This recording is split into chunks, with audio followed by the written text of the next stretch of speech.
So the first speaker of this afternoon's session is Netanel Lindner, who is going to tell us something about optimal short-term measurements from Hamiltonian Learning. Okay, thank you very much. Thank you for sticking around at this difficult hour. Okay, so what I'm going to talk about is basically a topic generally framed as Hamiltonian learning. I'll describe what it is. And I'm going to show you some results for kind of optimal schemes to do that. This work was most of the results I'm going to show were part of the PhD thesis of Eyal, a former PhD student in my group. And we also collaborated with Tayarad, who's a faculty member at Technion. Okay, so let me set up the problem. So, I was trained as a theoretical condensed matter physicist. And basically we know the technical task we're facing is can be framed as this task. Basically, you take a Hamiltonian, find its ground state, or find its Gibbs state, or find some, solve for its dynamics. That's basically what we do. And that's a basic kind of technical thing. Behind everything, behind understanding phase diagrams of materials, and predicting all kinds of interesting topological phenomena in low temperatures or in out of equilibrium. So how do you know what the Hamiltonian is? Yeah. So this is what we usually do. And before I state the problem, we also know that generally this problem actually requires exponentially large resources to solve, right? For a generic Hamiltonian, a strongly interacting Hamiltonian, this is an exponential problem, and we can't get around it. So in this talk, basically, I'm going to talk about the inverse problem. If you hand me a state, and I could perform some measurements of the state, how do you actually read out what the Hamiltonian was, that this state was the eigenstate of, or this state is the Gibbs state of, okay? So it's the opposite problem to what we're used to solving in condensed matter. And you claim that there is a unique relationship? So far, I haven't said anything, so I don't know. I just stated the problem. We'll talk about it in a second. So, okay, let me just motivate it. It might sound a bit kind of strange, maybe, but actually, this is a very, very fundamental question or problem, especially, I think, in kind of contemporary times. For example, if we want to construct a model for some material, as Chagai asked, okay, how do we know what the Hamiltonian is? So we could maybe perform some measurements and then try to reconstruct what the actual Hamiltonian was that governs the dynamics of the system, okay? Or, for example, we want to characterize quantum devices. These are, in the end, governed by some Hamiltonian, and we actually want to know, we might have some model for this Hamiltonian, but we actually want to know what is the exact ground truth of the Hamiltonian governing the dynamics. We might want to find effective Hamiltonians, for example, an entanglement Hamiltonian of some system, or just even a method of characterizing quantum states, because in fact I could write any state as an exponential of some Hamiltonian. So I could use that method to actually characterize quantum states. Okay? So basically there are three different settings we could discuss. Just generally what we're going to discuss local Hamiltonians. So a local Hamiltonian would be defined as a Hamiltonian which can be written as a sum of terms. All of these terms act on up to some maximum number of sites. For example, we're used to working with Hamiltonians which are 2-body, 3-body, 4-body, but the number of sites contained in each term would be bounded by some k. This would be a k local Hamiltonian. So and we want to distinguish between a local Hamiltonian and a short-range or long-range Hamiltonian. That's a different question, okay? So for now, local only means that each one of those operators S basically acts on some maximal number of sites, okay? So given that we're restricted to this class of Hamiltonians, which are physically motivated, of course, we then can ask several questions. For example, you know, find the, if we're giving a Gibbs state or an eigenstate, find the Hamiltonian for which this is a state. This is the Gibbs state or the eigenstate. Or maybe if it's an open system, if it's a Lindbladian, for example, instead of a Hamiltonian, we could ask, we can be given the steady state of the system and ask what's the Lindbladian governing the evolution. Or we could just be given some dynamics, some state which is time evolving, and we can ask what's the Hamiltonian governing this evolution. Okay? So actually start from this type of setting where we're giving a state. I'll start by discussing pure states.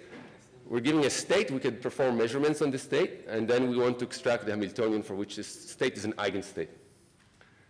Okay, so now back to the questions I was asked before. So let's see if this is a meaningful question. For the first question we need to ask is indeed whether this is a unique, this question has a unique answer. If not, maybe not worth your time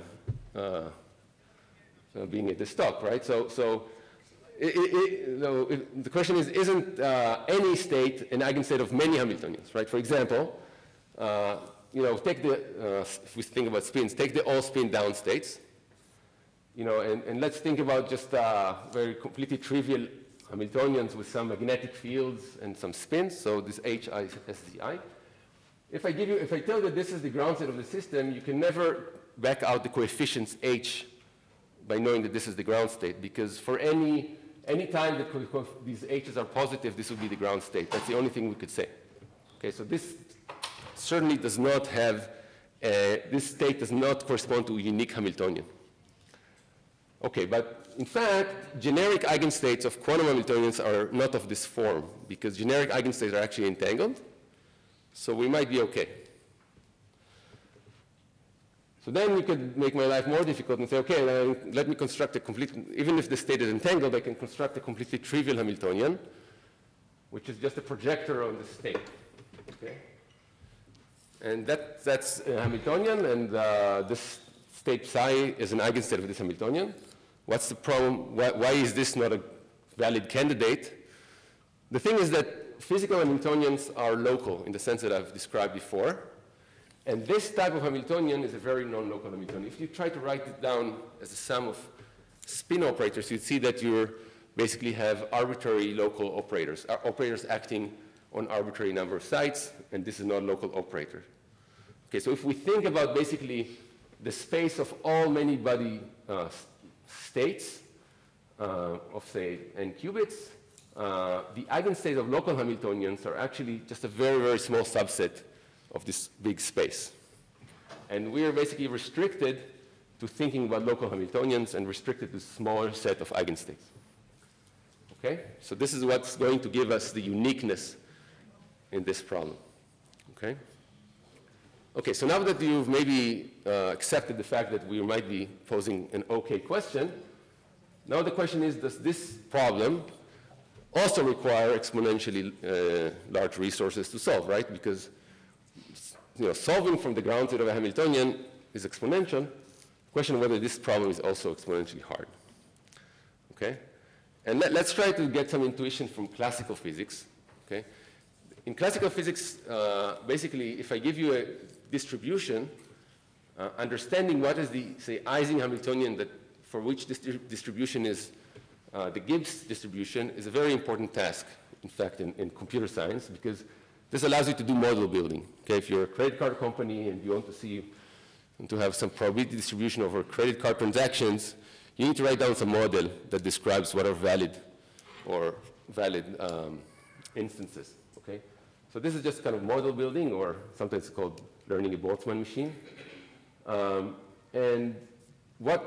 let's think about, start with the situation that we have a short-ranged classical Ising model. The question whether it's easy to, given the distribution, if I can sample from this distribution, okay, I can see what is the probability of different configurations. Can I actually learn easy with a,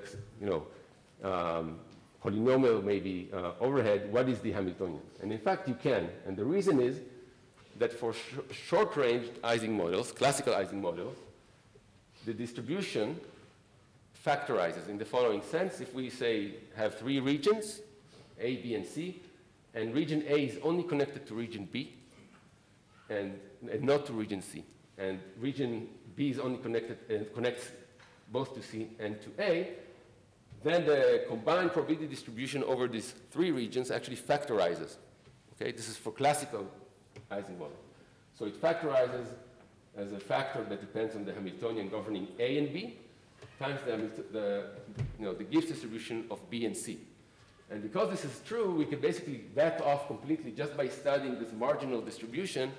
We can completely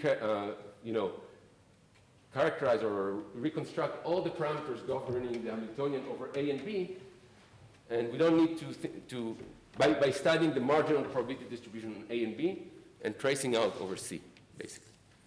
Okay, so this is what makes this problem easy for classical short-range Ising models. Okay, so maybe this somehow. Don't you have to measure at different temperatures? No, it's enough I can measure at one temperature. If I know the temperature, or I don't even have to know the temperature. I can just, all I need to know is the ratio between the different probabilities, which is the ratio between the different Boltzmann factors. Okay? And there's only one temperature that would give me an answer. Okay? Okay, so can we basically conclude from this that the quantum problem is also easy? The answer is no, because this kind of factoring property, or it's called the Markovian property of the distribution, is not correct, does not hold even for short-ranged quantum Hamiltonians. The basically Gibbs distribution of a quantum Hamiltonian, even if it's short-ranged, does not factor in this form because the states are entangled, because there's entanglement. Okay, so we cannot basically use this intuition to construct a protocol for learning the quantum Hamiltonian. So what I'm going to do in this talk, in the remaining minutes, I'm going to give you an algorithm that basically reconstructs the Hamiltonian from any steady state, basically either a Gibbs state or a ground state. It only uses local measurements on the system, and it is efficient both in the number of measurements I have to perform and in the classical computation I have to perform in order to reconstruct the parameters of the Hamiltonian. Okay, so it's polynomial in both. And the algorithm is extremely simple, and I'm just going to give it to you here. And let's just follow it step by step. So the main observation, basically, is, if I have a steady state of Hamiltonian, say an eigenstate or a Gibbs state, is that the state is an operator that commutes with the Hamiltonian. Okay? That gives me the fact that the state is a steady state or doesn't evolve under this Hamiltonian. Now, if this is true, then if I look at an Ehrenfest equation for any observable, A is a local observable, then I can write this Ehrenfest equation as the commutator of H with A evaluated in this steady state, and that has to be equal to 0. Okay? Because this is a steady state, the expectation value does not evolve under time. So this means that I have an equation somehow. If I know how to measure these terms, this is an operator, I can try to measure it, okay? And this operator has to be equal to 0. Okay, let's see how that actually works, okay? So, right, so this is some operator A, it acts on this group of sites, and the Hamiltonian is, let's say, a two local Hamiltonian, just nearest neighbors. This would be the operator commutator A with H, and the claim is that in any eigenstate, its expectation value is 0, the expectation value of the blue operator, okay? So how do I use that? So again, I write my Hamiltonian as a sum of terms. Sm is some basis of local operators. And basically, if I want to reconstruct the Hamiltonian, my task is to basically reconstruct these parameters C. C are some numbers. There are some real numbers, and I have to basically extract them. So I can plug this expansion into this equation here, and then I get this equation. Okay? This is an equation now for these coefficients C. Okay, and so how do I think about this equation? I can measure these operators. These are just operators, observables, right? If S is a local operator, then the commutator of A with S is also a local operator. I could measure its expectation value in the eigenstate, okay? And after I've done that, I could basically plug all of these numbers, all of these measurements into this equation, and then I have one equation for this coefficient C.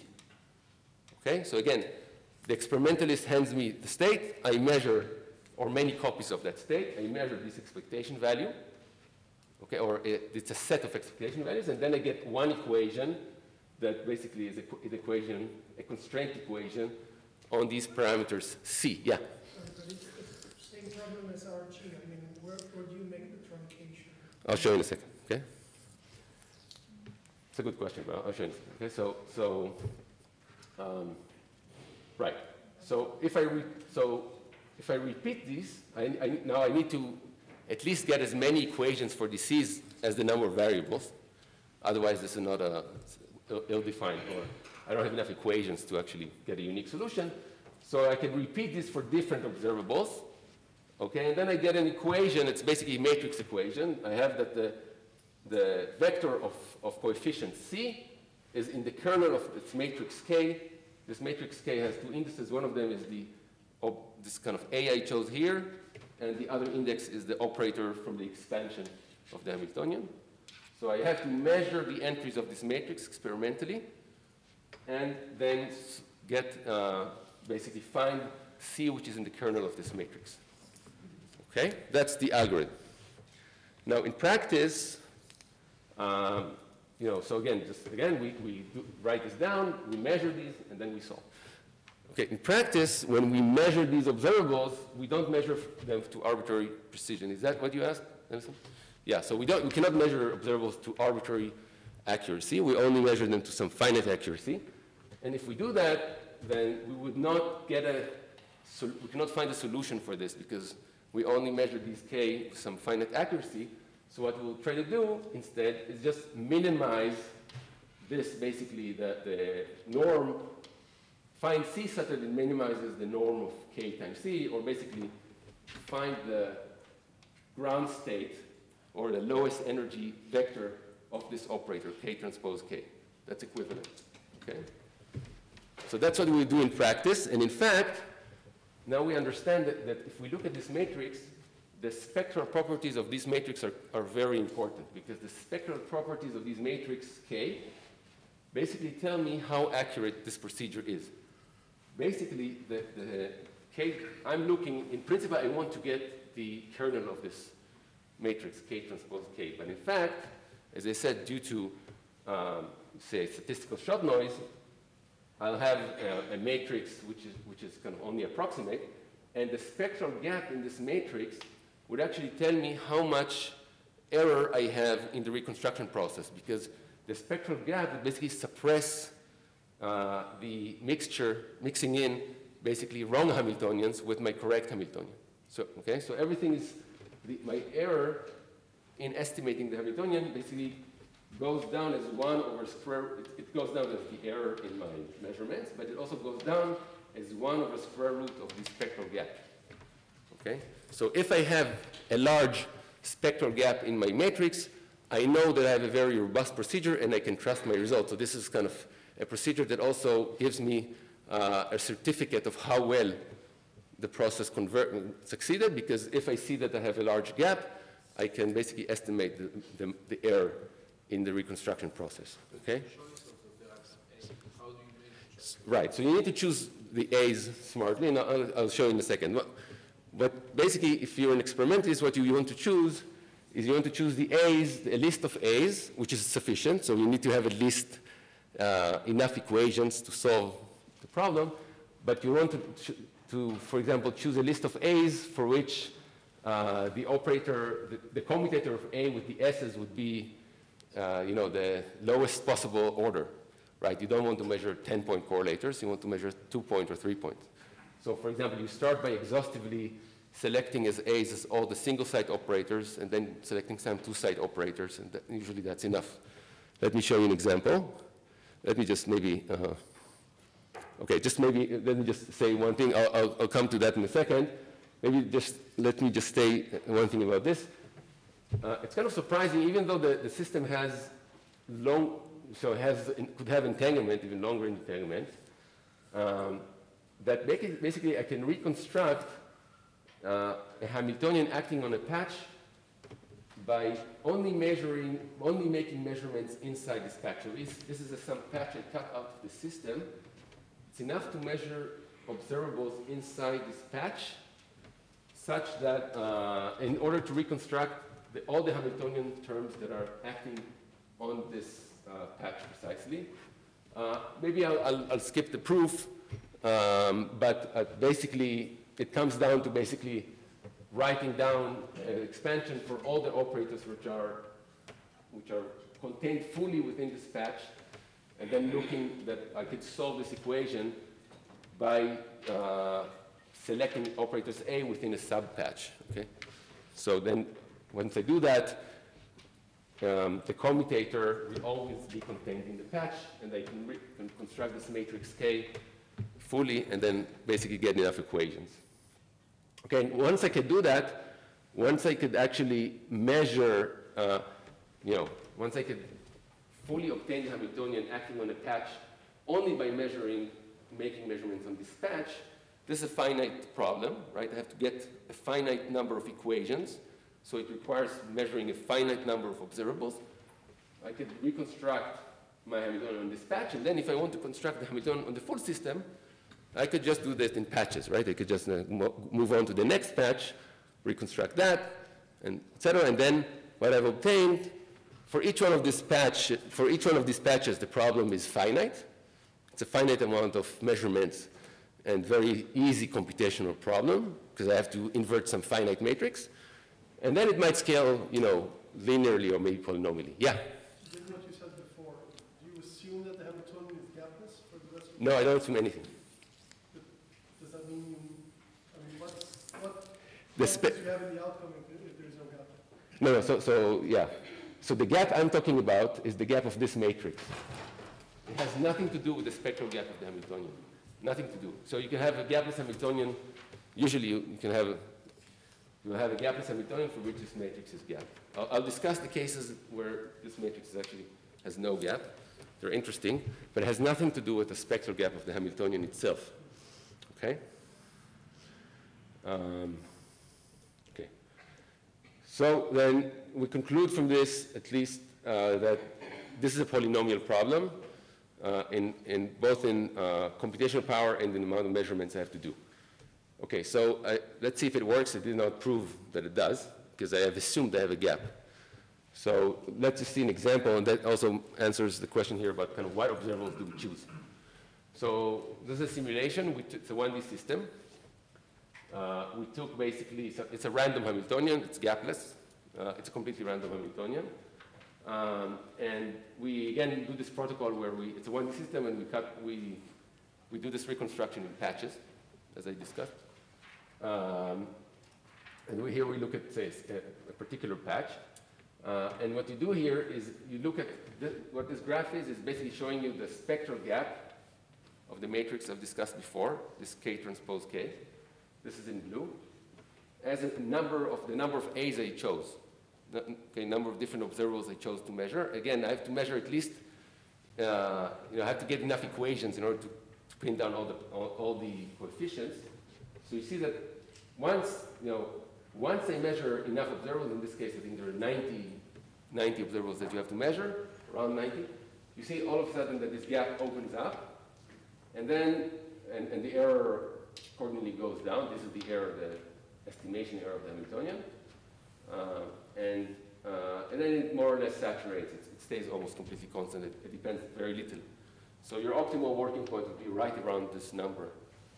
So you have to just do slightly more measurements than the minimal number in order to get a good estimate. So why you're not adding three-body? You could add. No, so for example, the question is what's the ground truth? Okay, so in this simulation, we assume that the ground truth has two-body interactions. That's the model we chose.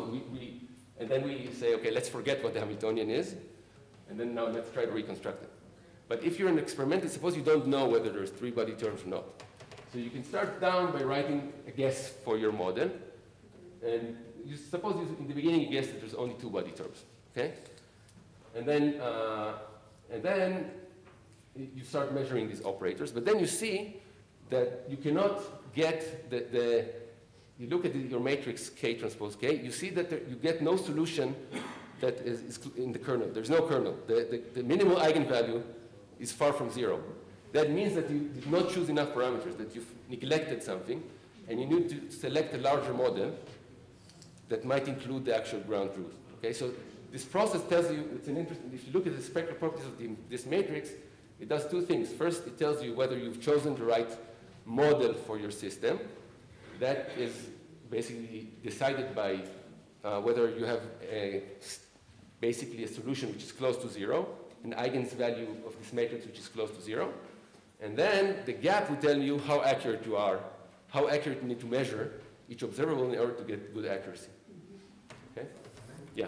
What about states which are emergent, topological, something that may be harder to detect? Right. I'll discuss I'll discuss the cases in which this does not work in a second. Okay, but so if that's what you're asking, so I'll get into it. Yeah. Yeah. Okay. Okay. So yeah. It seems that this Hamiltonian has much more than 100 parameters, 100 and something, 30 or 50. Let's do the counting later. Okay. It doesn't have to be more than the number. Well, you could choose more parameters than needed, but you'll see that they're just 0 in the solution. Is that what you're asking? I'm asking if the number of constraints doesn't have to be at least the number of. It has. So somebody did the counting right here. It's not me. Yeah. Okay. But if you don't choose enough parameters in your model, you'll see that your lowest eigenstate is not 0. It's far from 0, and you need to increase your model. So okay. Okay, there's some interesting temperature dependence. Maybe I don't have enough time to show, but actually if you want to do this experimentally, there's an optimal temperature to do this and measure what is the Hamiltonian given some experimental system. You'd actually want to work at some finite temperature, which is far from 0, in order for the system to explore the spectrum properly. But we can discuss this. I mean, it also, it could be extended for dynamical systems, and let me also skip that, and it also could be extended for basically open systems undergoing a Markovian evolution, and you could generalize this protocol or this algorithm to basically reconstruct the parameters of the Lindbladian if it's local. Okay. Let me just say, I think some afterthoughts about this, which I think are kind of capture some of the essence here. The algorithm I gave actually is very different from the naive classical algorithm I discussed in the beginning for reconstructing the Boltzmann machine, okay, because I'm relying here on commutation relations, okay, and this would not work for a classical system, okay. The classical case, the classical algorithm I gave in the beginning, actually it involves very heavily basically learning the eigenenergies. Okay, looking at the eigenenergies and basically taking ratios of boson weights. But in the algorithm presented for a quantum system, there's actually no need to know what the spectrum is. I have not reconstructed the energy. I've just reconstructed, I've never learned kind of what the energy is, okay? Or what the spectrum is of this Hamiltonian. I just learned what the Hamiltonian is directly, and this works kind of due to the fact that the ground states are entangled. So this non-commutativity of operators and entanglement is crucial for this thing to work. Okay? And as I said, the spectrum does not utilize, the method I showed you does not use the spectrum. And I think also, if you think about it, there's some mind-boggling thing about this, because what I'm telling you is that if you have a thermodynamic system, and you give me one state, it doesn't have to be even the ground state. It has to be any eigenstate of the system. That completely fixes the Hamiltonian, because I just showed you it does, generically. And then it also completely fixes all the other eigenstates, and you cannot change anything. So once you give me an eigenstate, all the rest of the spectrum, the eigenstates and the eigen values of the Hamiltonian are completely fixed, and you cannot, if you try to change anything, say move some eigenenergies, you'll end up ruining the locality of the Hamiltonian. The size of the Hilbert space is exponentially larger than the size of the possible Hamiltonian. Yeah. Well, maybe, because now I'm fixing, one state fixes an exponentially large number of other eigenstates. Okay? It's enough to give me one state, and it fixes an exponentially large number of other eigenstates. Yeah, and then it fixes, right. But it also fixes an exponentially large number of states. True. I mean, that's the reason. The reason why this indeed holds is that the Hamiltonian has much less parameters. Right. Mm-hmm. How are we doing in time? Minus 2 minutes? Or? 13 minutes. Yeah. Okay. 2 minutes of this topic. Okay, great. So just some system size scaling we could discuss due to dispatching, but basically one thing to understand is when you try to patch, you basically, when you do this patching, you're basically relying on some joint observables, and then that leads to some kind of random walk in the errors, and actually gives you an error which increases the square root of the number of qubits. So in principle, the number of measurements you have to do increases. If you want to get a precision epsilon, you need to increase the number of measurements linearly as the system grows. Okay? So this is the scaling of the error of the reconstruction. And it also, this is the scaling of, of the complexity, the scaling of the complexity as the number of qubits is both an upper bound and a lower bound. So basically this is in any protocol you'd come up with an optimal protocol, you'll end up with the scaling. The error would be basically scale as the complexity, the number of measurements you have to do basically scales as the number of qubits. Let me just say one thing about learning the Hamiltonian from dynamical systems. So what I mean by that, so now I have my Hamiltonian from a system. I'm now at liberty to prepare any initial state, okay, and to measure any set of observables I want.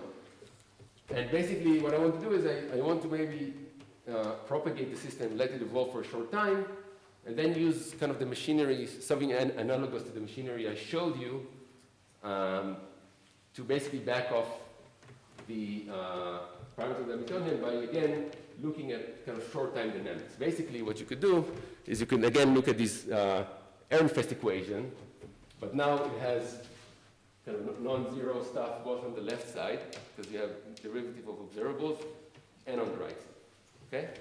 And the protocol would be, you prepare some initial states, you evolve for a short time, and then you measure. Why do you want to evolve for a short time?